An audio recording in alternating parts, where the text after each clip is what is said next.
Dili sa kaduhang Timoteo, kapitulo 2, versikulo 19. Ingon dili mga igsoon.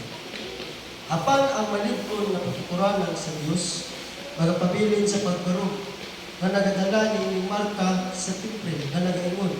Ang Ginoo nakaila sa mga iya ug ang matag usa nga nagapangaliya sa ngalan sa Ginoo kinahanglan magabiya sa pagkadautan. Amen.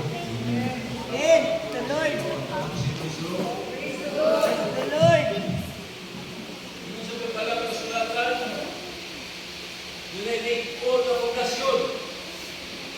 Ang Biblia, lagi ko nga, nagsuti ng Biblia, mga minamahal, na ang taong alamon, ang taong nagpatilong sa pulong sa Ginoo, o nagbuhat sa pulong sa Ginoo, na isang sa katao na nagtukot ng balay, ibabaw sa bakas. Si Bisaro. Maabot ang bagyo, maabot ang hangin, linog, graya, dili tumat. Rather, ang taong nagtuman sa pulong sa Ginoo, balik. Sorry. Naminaw, tuman sa pulong sa Ginoo, na isang sa katao nagtukot ng balay, ibabaw sa bato. Si Bisaro. Ibala sa bato. Hindi na si Kati.